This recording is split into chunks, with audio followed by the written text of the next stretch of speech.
Hi, it's Mark Attwood here. So just been for a walk up the mountain, small mountain, but beautiful views, beautiful day. Got some donkeys here.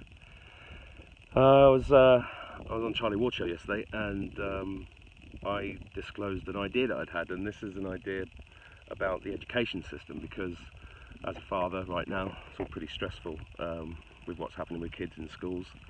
They are under basically, well, it can only be described as child abuse, you know, masks on, social distancing. The only reason my kids are going is because of their friends.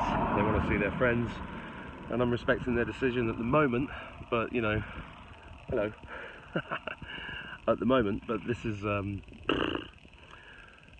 not sustainable. You know, the stories of kids being thrown out of class for disagreeing with political opinions of teachers, kids being thrown out of school because they're not keeping 2 meters apart, or they're disagreeing with the masks, and it's tyrannical, you know. And the teachers themselves, when we get through all of this, they've got a lot to answer for. One of the problems is that it's a top-down pyramidal structure. So, like the police, like many doctors and nurses, people within government structures are relying upon their wages to get through. But there's only so far you can go using wages and your career as an excuse for behaving this way, especially towards children. Especially towards children. You know, they've got to start connecting with their hearts and standing up. And there are some teachers that are online and saying, this is ridiculous, I didn't sign up for this. There are doctors saying this is bullshit, and you know, what happens, they get described in the mainstream media as disgraced nurse, or disqualified doctor, or disgraced teacher, because it's going against this narrative. So, you know, my opinion is that this narrative is playing out. My opinion is, and it's just an opinion, but it's based upon intuition, it's based upon information from multiple sources. My opinion is that the good guys have already won. They've taken over most of the governments of the world, and they're doing a big cleanup operation, and they can't let the enemy, what's left of the enemy, know what they're up to. So they've got to continue with this almost I mean, I was just up the mountain with a guy walking down saying, we are living in a Monty Python movie. It really is. Like, we are the People's Front of Judea. No, we're not. We're the front of Judea's People's Liberation Front. I mean, it's just farcical, really. So this video is really about a solution, just an idea, because I've been taken by the quantum financial system as an idea. And if you understand the quantum financial system, I mean, it does look like it's coming in. It looks very much like it's coming in. I wouldn't be able to say 100% hand on heart exactly what it means, but from my understanding, it's to do with blockchain, it's to do with quantum, it's to do with, that was the guy I met up on the mountain, it's to do with, it's related to, you see, the word quantum, what does it mean? It's potentiality on a quantum physics level, so that relates to frequency. So in the quantum financial system, as I understand it, so I might be wrong, it means that your every transaction is on the blockchain, which is an irrefutable ledger. Okay, so this means that the middleman is taken out of the equation, which is why I'm recommending XRP to people as a short-term punt, because if XRP cryptocurrency is being used as the conduit for the international payment system, overtaking the SWIFT system, then this means that the value of XRP is going to go up exponentially, because what instead of it going to the middleman in SWIFT and then traded overnight and they make money off of that and everything else, and it takes 3, 4, 5 days, sometimes 3 weeks before it lands in your account if you're doing an international transfer.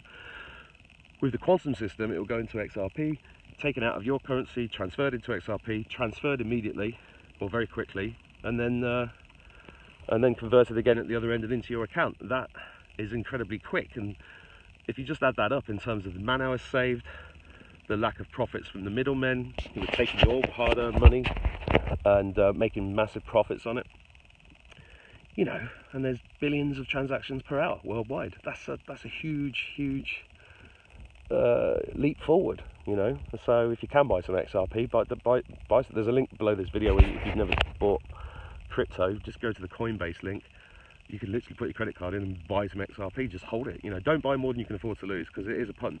You know, I've bought some. I've recommended my friends buy some, and it may it may go to nothing, but because at the moment we're living in a world of guesswork based upon intuition and putting puzzle pieces together. That's all it is. Nobody's got the definitive answer, and those that have are certainly not going to tell us, because they're in the middle of World War III. So anyway, back to education. I had this vision called the quantum education system, which I briefly mentioned on Charlie's channel yesterday. And I'm just going to kind of explain it here, just so it's said, so there's a public record of me saying it. But I kind of envisage a system where the knowledge has to be true. So at the moment, the knowledge in school that's being taught is not true. They don't teach magnetism, for example. They don't teach anything about the immune system. They teach bullshit about the food chain and the food system and the what's healthy and what isn't healthy. Because if you go and watch Ken Robbins' TED Talk, do schools kill creativity? They certainly do. He makes an extremely good case that schools are a sausage factory and have been for years. Him and George Carlin say the same thing. The great comedian George Carlin, if you've never heard of him, go and look him up. God bless him, I miss him, because he would have had a field day with this stuff. And it turns you into obedient workers, right? Some people fight against that and become, special art, become an artist or become a writer or, invent something, because they're not, the system's not quite strong enough. But it is strong enough to get most people to become obedient workers. Most of those become teachers and policemen and people that feel the need for structure, right? Which is all left brain bollocks. But in the right brain world, in the golden age, I see this quantum educational system as one where truth has to be told. Everything that's taught is recorded on the blockchain, so it's irrefutable. Because it's irrefutable, it has to be verified, and if it's crap, it doesn't get rewarded, and it soon disappears. So it's true market forces, global true market forces. It's also based upon your frequency. So if you're vibrating at the frequency of a ballet dancer, then you wouldn't bother going to a maths lesson, because it's a waste of time. You're just not gonna thrive in that environment. So I kind of visualize this as a global system, which is where the teachers get rewarded based upon how good they are, and the students go to the teachers where it's natural for them to go. And the mechanics of this I'm being a bit shabby on, because it's just, at the moment, it's just a vision and a term that came to me, so I'm just sharing it. If anybody's got any ideas on how we can make this a reality, then please leave comments below the video. So that's all really today. I just wanted to share ideas on the quantum education system potentiality that I see going forward, because the current system cannot. It's unsustainable. It's unsustainable for the human race. It's unsustainable for my children. It's unsustainable for all of our children. Yes, homeschooling would be part of this quantum educational system, before you ask. And with the technology we've got and the technology that I believe is coming, I don't really see distance being an object. So that's not really an obstacle to this dream vision happening.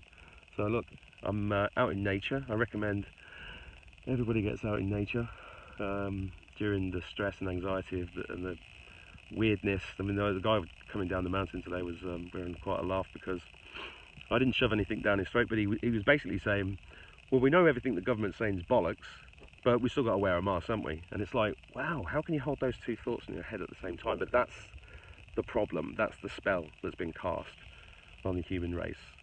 Some people are not under the spell. Some people are kind of becoming aware that the spell is there, but they can't. It's that little gap between those. If we could just bridge that gap, we'd all be out of the shit pretty quickly.